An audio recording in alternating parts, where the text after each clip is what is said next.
Thank you so much for such a warm welcome. नमस्कार, मुझे यहाँ आमंत्रित करने के लिए रोटरी क्लब 3110 एंड 3054 का धन्यवाद करता हूँ। आई एम शोभित वार्ष्णे। मैं IBM कंपनी में US में पार्टनर हूँ। IBM पूरी दुनिया में टॉप 500 कंपनीज के साथ पार्टनर करती है, उनको data, AI, cloud, quantum computing जैसी नई टेक्नोलॉजीज़ के साथ हेल्प करती है। मैं IBM कंसल्टिंग के लिए US, कनाडा और साउथ अमेरिका में एनालिटिक्स और आर्टिफिशियल इंटेलिजेंस प्रैक्टिस लीड करता हूँ। सभी industries, retail, telecom, industrial, finance, insurance, health care, government, इन सब में हम लोग AI अप्लाई करते हैं to help run the business much better. लगभग 7,000 करोड़ से ज़्यादा का बिजनेस रन करता हूँ AI का। IBM में हम AI के करीब 50,000 से ज़्यादा प्रोजेक्ट्स कर चुके हैं और पूरी दुनिया में पिछले 5 साल से हम लोग नंबर 1 मार्केट शेयर पे हैं। IBM काफ़ी कटिंग एज रिसर्च करता है और हर साल पिछले 28 साल से हम लोग US पैटर्न्स में नंबर 1 रहे हैं। बाकी कंपनीज जैसे माइक्रोसॉफ्ट, एप्पल, अमेज़ॉन, गूगल वगैरह हर साल करीब 2-2.5 हज़ार पैटर्न्स फाइल करती हैं। IBM 9-10 हज़ार पैटर्न्स फाइल करता है हर साल। करीब 1.5 लाख से ज़्यादा पैटर्न्स होंगे हमारे पास इस समय। उसमें से मेरे कुल मिला के 5 पैटर्न्स हैं। IBM के सुपर कंप्यूटर्स दुनिया के टॉप सुपर कंप्यूटर्स में आते हैं।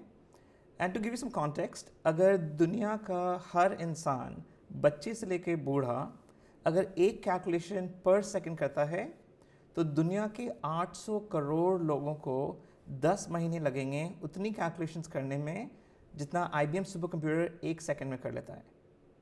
So generally AI is becoming extremely powerful. Business के हर एस्पेक्ट में AI का इम्पैक्ट काफ़ी बढ़ रहा है। चलिए मैं आपको थोड़ा अपने बैकग्राउंड के बारे में बताता हूँ। करियर में हमेशा I have look for 2 things. एक, कॉन्स्टेंटली लुक फॉर अपॉर्चुनिटीज़। किस स्किल और किस हुनर की डिमांड बढ़ रही है, जो बाकी सभी कर रहे हैं उससे हट के किस फील्ड में जाना चाहिए, कहाँ डिमांड है। इस टाइप के programs help you understand that. दूसरा, सेल्फ लर्निंग।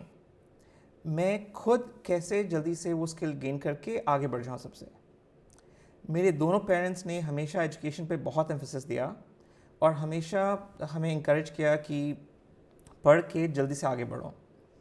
मेरी मम्मा डॉक्टर अनुराधा वार्ष्णे खुद अलीगढ़ मुस्लिम यूनिवर्सिटी से केमिस्ट्री में PhD हैं और कानपुर में खुद की विष्णु हरी रेडीमिक्स कंक्रीट कंपनी चलाती हैं।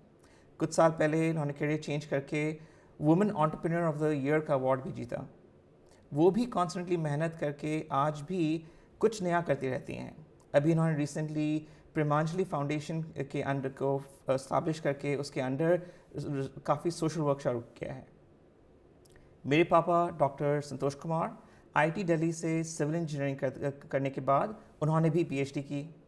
वो भी कॉन्स्टेंटली इंजीनियरिंग की कोई नई डिज़ाइन, कोई एक्सट्रीमली कॉम्प्लेक्स प्रोजेक्ट करते रहते हैं और वो आज भी नई इंजीनियरिंग स्किल्स गेन कर करके cutting edge flyovers, airport, stadiums कुछ ना कुछ डिज़ाइन करते रहते हैं। उन्होंने एक बहुत ही अच्छी बुक भी लिखी इंजीनियरिंग पे। मेरी वाइफ वो भी डॉक्टर प्रज्ञा गुप्ता। उन्होंने भी MD मेडिसिन करने के बाद न्यूयॉर्क से 2 फील्ड्स में MD की, ICU और चेस्ट मेडिसिन। मेडिसिन की फील्ड में इतनी स्पीड से चेंज आते रहते हैं कि कॉन्टिन्यूसली सेल्फ लर्निंग करने की सख्त ज़रूरत होती है। और यहाँ US में हर 10 साल हर डॉक्टर को फुल मेडिसिन का रीसर्टिफिकेशन करना पड़ता है और डिमॉन्स्ट्रेट करने के लिए कि वो सेल्फ लर्निंग कर रहे हैं और उनको लेटेस्ट मेडिकल फील्ड की सारी डिटेल्स से वाकिफ़ हैं। सब ऑब्वियसली जब पेरेंट्स और वाइफ इतना पढ़ते हैं तो नई स्किल्स गेन करने के लिए मैं भी लगा रहता हूँ। 20 साल पहले मैं भी आपकी तरह इंडिया में कानपुर में हाई स्कूल पढ़ रहा था और आपकी तरह दिन रात बोर्ड एग्जाम्स की प्रिपरेशन करके 95-99% मार्क्स ले आता था। मैथ, फिजिक्स, केमिस्ट्री में बहुत स्ट्रांग था तो ऑब्वियसली IIT JEE की ज़बरदस्त प्रिपरेशन करने लग गए। किसी ने सजेस्ट किया कि IIT JEE के साथ साथ US कॉलेजेस में भी अप्लाई करो, क्या पता कुछ स्कॉलरशिप मिल जाए। हमने काफ़ी रिसर्च की और फाइनली 5 यूनिवर्सिटीज़ में BTech के लिए अप्लाई किया। यूनिवर्सिटी ऑफ आर्कनसॉ ने तभी एक नई स्कॉलरशिप शुरू की थी टू अट्रैक्ट इंटरनेशनल स्टूडेंट्स। जल्दी से मैंने SAT की प्रिपरेशन की, 100% स्कोर आ गया और उन्होंने मेरे को फुल स्कॉलरशिप दे दी। सारा खर्चा, ट्यूशन, रहने का, खाने का, किताबों का, सबका खर्चा उन्होंने कवर किया। बीटेक के बाद एमटेक करना चाहता था कंप्यूटर साइंस में। अब प्योर कंप्यूटर साइंस में यूएस में टॉप यूनिवर्सिटीज़ में मास्टर्स और पीएचडी के लिए बहुत कंपटीशन होता है। So again I start to look for an opportunity कि कंप्यूटर साइंस की किस ब्रांच में अप्लाई करूं जिसमें डिमांड बढ़ रही हो। So I applied for computational biomedicine. Medical field में कंप्यूटर साइंस के एप्लीकेशंस बढ़ रहे थे और काफ़ी स्कॉलरशिप फंड्स थे। सो बीटेक में लास्ट 2 सेमेस्टर्स में मैंने बायोमेडिसिन के कुछ कोर्सेज कर लिए और Cornell University, Ivy League university में टॉप 5 कंप्यूटर साइंस प्रोग्राम में एडमिशन हो गया। मेरे को काफ़ी बड़ी फेलोशिप मिली थी जो कि IIT JEE all India rank 6 को भी नहीं मिल पाई। ऐसे ही ग्रेजुएट करने के समय जब मैंने कंप्यूटर साइंस के साथ कुछ फाइनेंस के कोर्सेज कर लिए और वॉल स्ट्रीट में ब्लूमबर्ग में जॉब लग गई। उसी समय ब्लूमबर्ग में काम करने के बाद फिर एमबीए करने का मन आया। तो कुछ साल बाद एमबीए करने के लिए फिर वही टॉप 10 यूनिवर्सिटीज़ में स्ट्रैटेजी, मार्केटिंग और फाइनेंस में बहुत कंपटीशन होता है। फिर मैंने फिगर आउट किया कि सस्टेनेबिलिटी में काफ़ी अपॉर्चुनिटीज़ आ रही हैं। तो सस्टेनेबिलिटी के कुछ प्रोजेक्ट्स किए, कुछ कोर्सेज ले लिए साइड में। फिर अगेन कॉर्नेल आईवी लीग में एमबीए में एडमिशन हो गया और फाइनली मैं वहाँ से डिस्टिंक्शन के साथ ग्रेजुएट किया। पोस्ट एमबीए में आईबीएम में स्ट्रैटेजी कंसल्टेंट की जॉब लग गई। अब मैनेजमेंट कंसल्टिंग में यूजुअली पार्टनर बनने में 10-15 साल लग जाते हैं। टिपिकली पार्टनर बनने के लिए एक फील्ड में डीप एक्सपर्टीज़ दिखानी पड़ती है। So again I start to look for opportunities कि कंसल्टिंग की किस फील्ड में डिमांड बढ़ रही है। उस समय आर्टिफिशियल इंटेलिजेंस की फील्ड बहुत नई थी, उसमें बहुत कम लोग ट्रेन थे। तो मैंने 1 साल काफ़ी मेहनत करके काफ़ी सारे ऑनलाइन फ्री कोर्सेज लिए, स्टैनफोर्ड, एमआईटी, कोर्सेरा, यूकैडमी वगैरह से। और इवन दो मैं उस समय काफ़ी यंग था, एआई की फील्ड में I was able to show my expertise more than anybody else. और 10-15 साल की जगह 5.5 साल में आईबीएम में one of the youngest partner बन गया। आज भी इतना बिजी रहता हूँ, उसके बावजूद हर साल एटलीस्ट 300 घंटे की एक्स्ट्रा ट्रेनिंग करता हूँ और हर साल एटलीस्ट एक पैटर्न फाइल करने की कोशिश करता हूँ। सो मैं पहले के 2 पॉइंट्स फिर से दोहराऊंगा। एक, हमेशा अगली अपॉर्चुनिटी की तलाश करिए। दूसरा, सेल्फ लर्निंग कॉन्टिन्यूसली करते रहिए। ये 2 चीज़ें आपको हमेशा हेल्प करेंगी ज़िंदगी में आगे बढ़ने के लिए।